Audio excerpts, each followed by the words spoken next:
Test 2. You will hear a number of different recordings, and you'll have to answer questions on what you hear. There will be time for you to read the instructions and questions, and you'll have a chance to check your work. All the recordings will be played once only. The test is in 4 sections. At the end of the test, you will be given 10 minutes to transfer your answers to an answer sheet. Now turn to Section 1. Section 1. You will hear a man telephoning a library to find out about joining. First, you have some time to look at questions 1 to 5.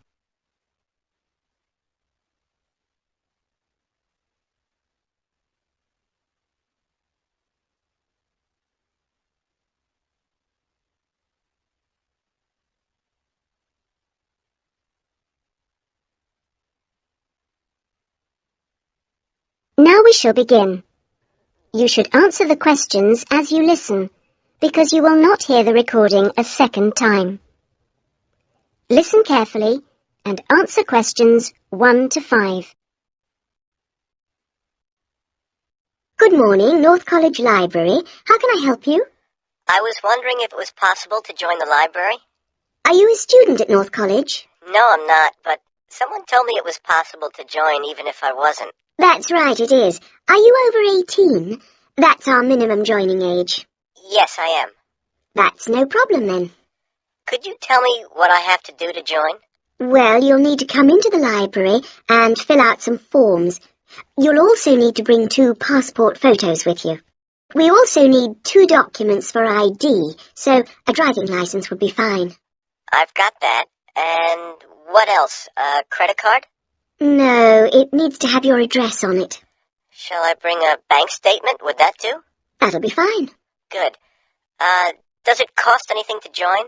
Well, it's free for students here, but otherwise it's £125 per year, or £25 if you've got a current student card from another college. I was at Westerly College until last year, but now I've got a job at Jefferson Steel Factory. It's more expensive than I thought. My local library is free. But you'll find they don't have the range of reference books or facilities which we buy for our students. That's why you have to pay to be an external member. I see. How many books can I borrow? We allow 12 items borrowed at any one time if you're a student, and that includes CDs, DVDs and videos. However, it's only 8 items for members of the public. Fine.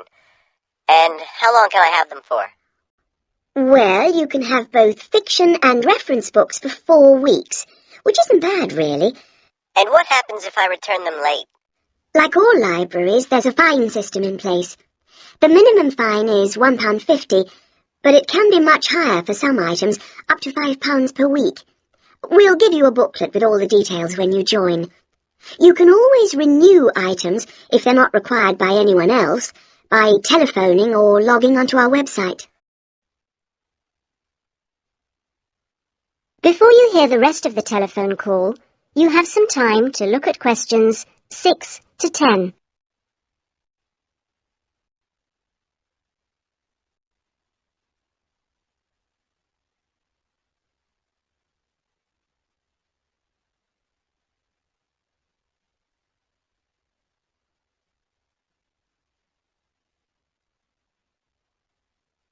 Now listen and answer questions 6 to 10. What about the computers? Can I use them free of charge? For college students it's free, but for external members like yourself, the first hour is free, and then we make a nominal charge of £1 per hour thereafter. Do I have to book in advance for them? Oh yes, it's advisable. Most people tend to book 24 hours in advance, although sometimes you can get one with only 6 hours' notice. However, the earliest you can book a computer is 48 hours before you need it, and you can only book 1 hour at a time. If no one else has booked the computer out, then you may be able to have another hour if you want. We have a wide range of databases, so the computers are in great demand. I'm thinking of doing some writing, and I might need to access national newspapers. Do you have them on these databases? We do indeed. We've got all the big nationals, The Guardian and The Observer, The Independent, and The Times and Sunday Times. We've also got all the local papers and a wide selection of magazines. Excellent. I assume you have photocopying facilities? Of course. 5p a sheet for both A4 and A3 black and white copies, and 40p a sheet for colour. You can get a card from the counter here. It doesn't take coins. Okay. Oh, by the way, another thing I was wondering about was if you ran any writing classes through the library. We do, but you'll have to speak to John Grantingham about that. He's our resident author. He runs the creative writing classes. John Grant... could you spell that for me, please? Certainly. Grantingham. Are the classes here at the library? Yes, he's here on Thursday evenings. Oh, no, sorry, Friday. He's just changed it. You can contact him by emailing the library. Okay. Right. Well, that's about all I need to know. Thank you. I'll be along later this week to join. Thanks. Bye. That is the end of section 1. You now have half a minute to check your answers.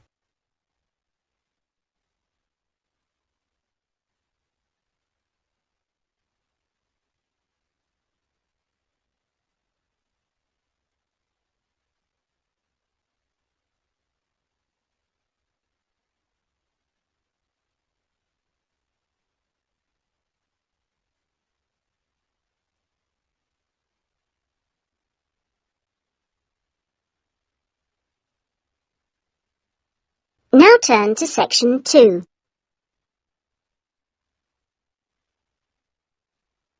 Section 2. You will hear a man called Dan Pearman talking on the radio about Pedal Power, a UK charity which sends bicycles to people in developing countries. First, you have some time to look at questions 11 to 15.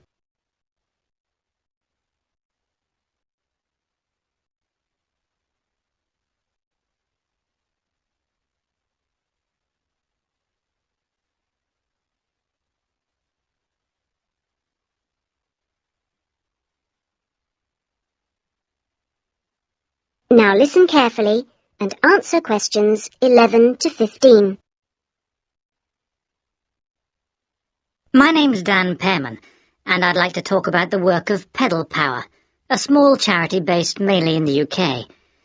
I'll be giving our contact details at the end, if anyone would like to find out more about how to support us. But first, how the charity began. I got the idea of exporting bicycles to developing countries while I was in Ecuador. I went there in 1993, just after graduating from university. After 3 years of studying, I wanted adventure. I loved travelling, so I decided to join a voluntary organisation and was sent to Ecuador to carry out land surveys. The project came to an end after 5 years, and when I returned to the UK in 1998, I started planning Pedal Power. Where I lived in Ecuador was a very rural area. My neighbour had the only bicycle in the village, whereas everyone else walked everywhere. My neighbour's business was unusually successful, and for years I couldn't understand why. Then I realised having a bike meant he could get where he wanted to go without much trouble. Other local carpenters could only accept jobs in a 3-kilometre radius, so no matter how skilled they were, they could never do as many jobs as my neighbour.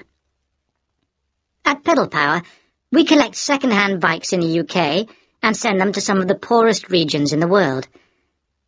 When we distribute bikes overseas, we don't give them away for free. We'd like to, but long-term that doesn't really help the local economy.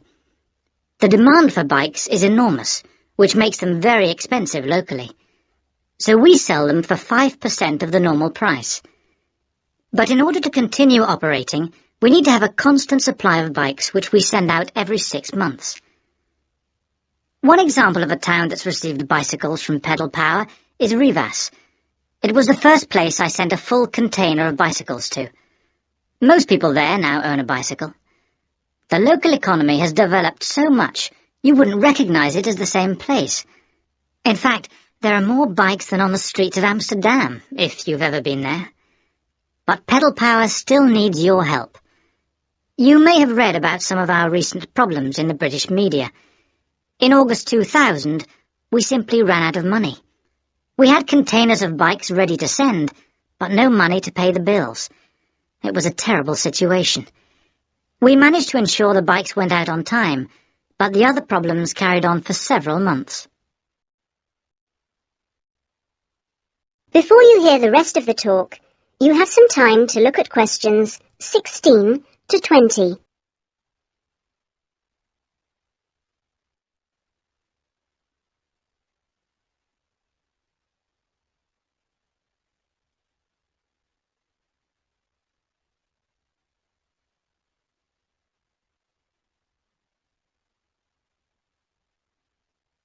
Now listen and answer questions 16 to 20.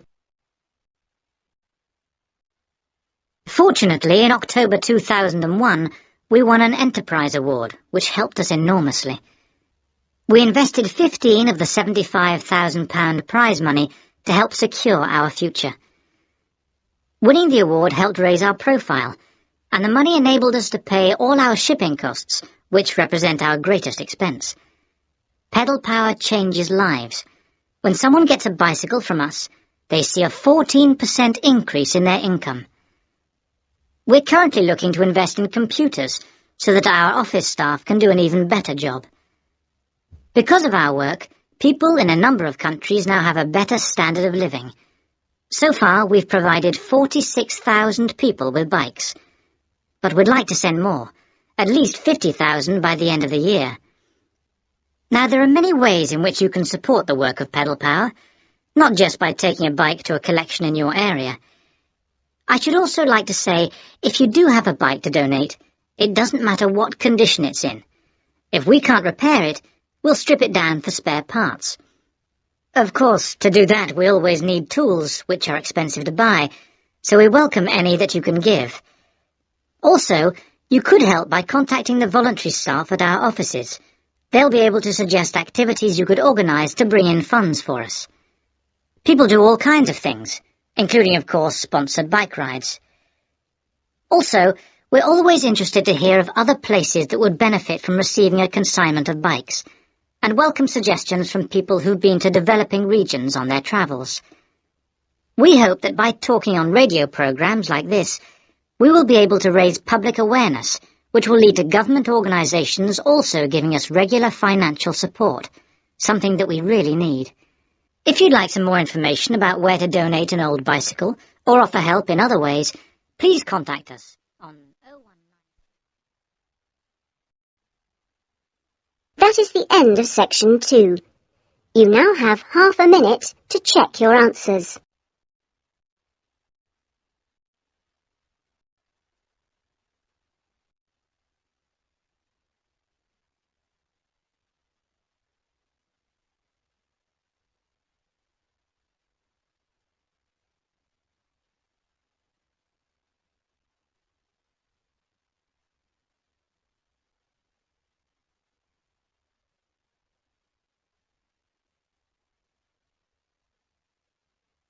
Now turn to section 3.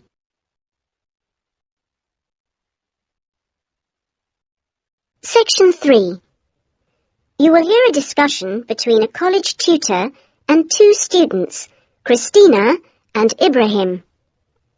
First, you have some time to look at questions 21 to 26.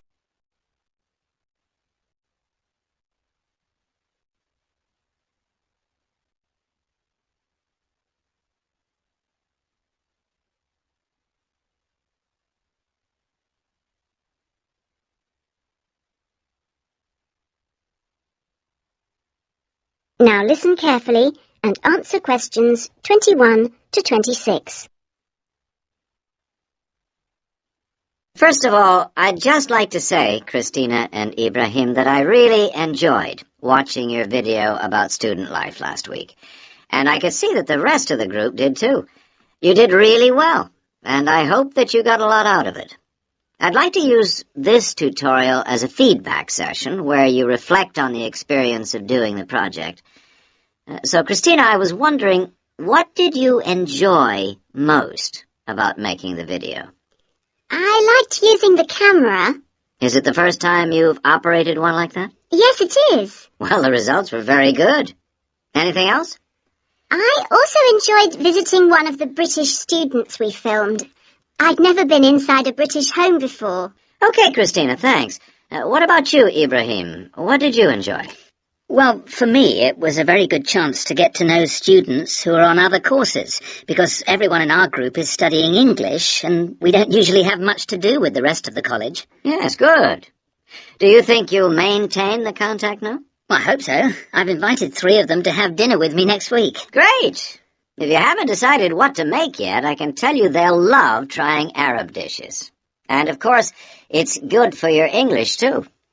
Christina, what did you find? What was the most useful aspect of the project from the point of view of the English practice? I think when we were being shown how to edit the film, we had to follow the instructions, and that was very good practice for me. And I also learned some technical words that I hadn't heard before. What about you, Ibrahim? What was the most useful for your English? It was listening to the British students, because they don't speak as slowly as most of the tutors on our course. I think they speak at natural speed, so it forces me to get used to it. And they use a lot of slang. So you learned some new words which will be useful? Yes. Good. I'm glad it helped.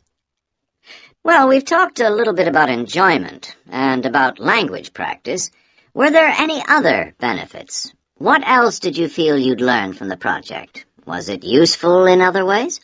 Yes, well, firstly, I learned how to use a video camera, and also I think I really learned a lot about working together with other people. I've never done anything with a group before, and we had to find ways of cooperating, and compromising, and sometimes persuading people when they don't agree with you. Yes, that is a very useful experience, I know. Before you hear the rest of the discussion, you have some time to look at questions 27 to 30.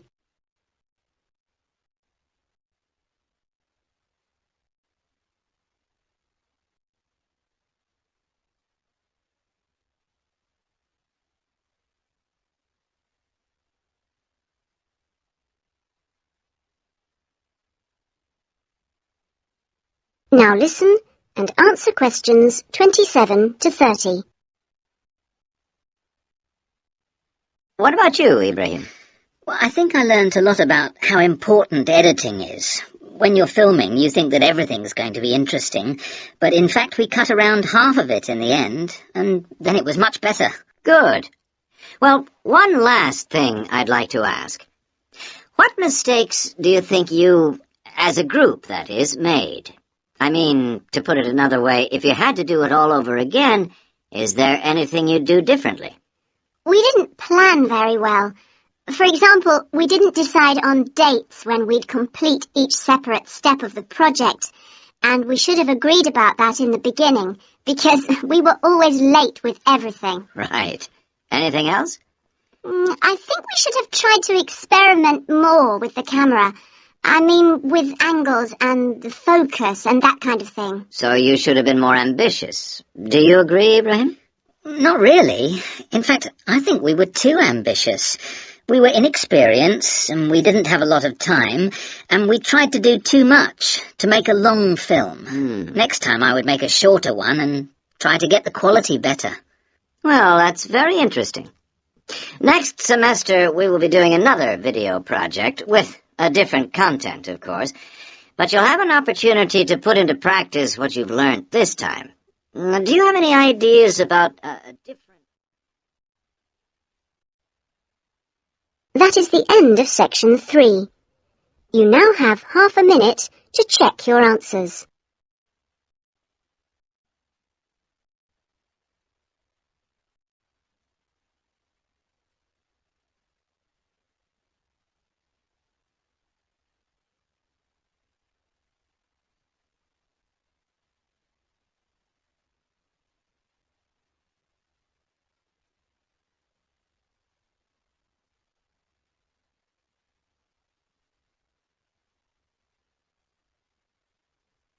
Now turn to Section 4.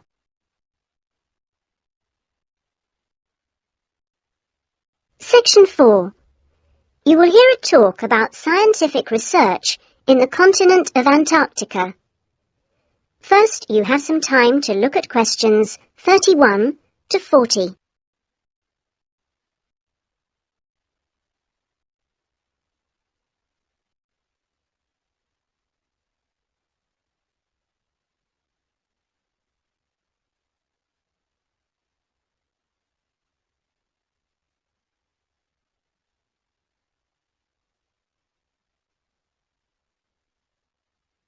Now listen carefully and answer questions 31 to 40. Tonight I'm going to talk to you about that remarkable continent, Antarctica. Remote, hostile, and at present uninhabited on a permanent basis. For early explorers, it was the ultimate survival contest. For researchers like me, it remains a place of great intellectual challenge, while for the modern tourist, it's simply a wilderness of great beauty. First, some facts and figures. Antarctica is a place of extremes, the highest, coldest, and windiest continent, and over 58 times the size of the UK. The ice cap contains almost 70% of the world's fresh water and 90% of its ice.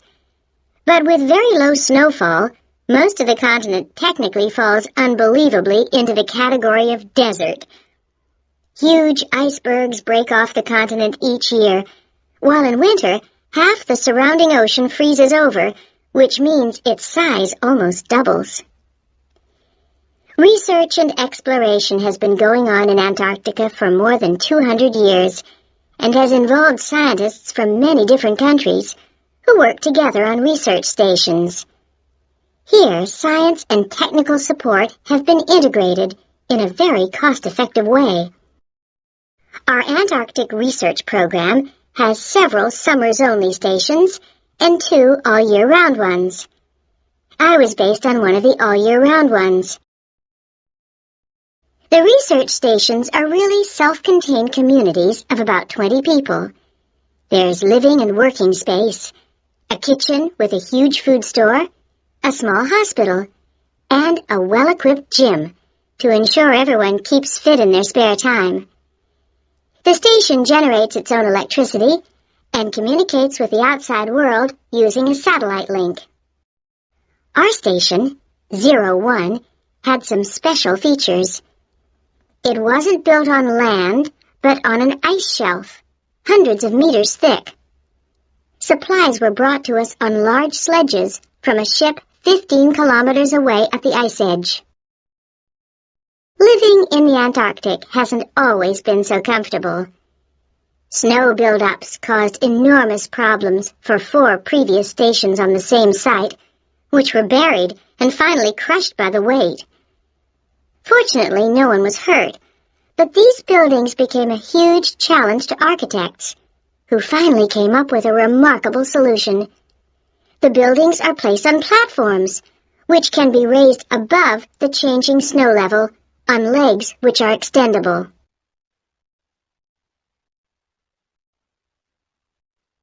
Food is one of the most important aspects of survival in a polar climate. People living there need to obtain a lot more energy from their food, both to keep warm and to undertake heavy physical work. Maybe you know that an adult in the UK will probably need about 1,700 kilocalories a day on average. Someone in Antarctica will need about 3,500, just over double. This energy is provided by foods which are high in carbohydrate and fat. Rations for fieldwork present an additional problem. They need to provide maximum energy, but they must also be compact and light for easy transport. Special boxes are prepared, each containing enough food for one person for 20 days. You may be familiar with coffee processed by freeze-drying, which preserves the quality of the food product while making a large saving in weight. Well, this type of presentation is ideal in our situation. It wasn't available to earlier polar explorers whose diet was commonly insufficient for their health. I think that being at the cutting edge of science has a special appeal for everyone working in Antarctica, in whatever capacity.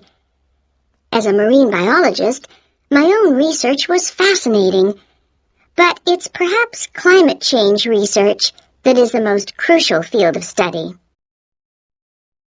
Within this general field, surveying changes in the volume and stability of the ice cap is vital, since these may have profound effects on world sea levels and on ocean currents.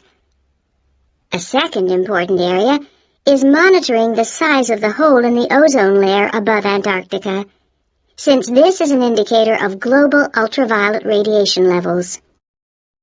Thirdly, bubbles in the ice sheet itself provide an index of pollution, because frozen inside them are samples of previous atmospheres over the past 500,000 years, and these provide us with evidence for the effects of such human activities as agriculture and industry. There are an increasing number of opportunities for young people to work for a period in Antarctica, not only as research assistants in projects like mine, but also in a wide range of junior administrative and technical positions, including vacancies for map makers. I hope that the insights I've provided will encourage you to take up these opportunities in this fascinating continent. That is the end of Section 4. You now have half a minute to check your answers.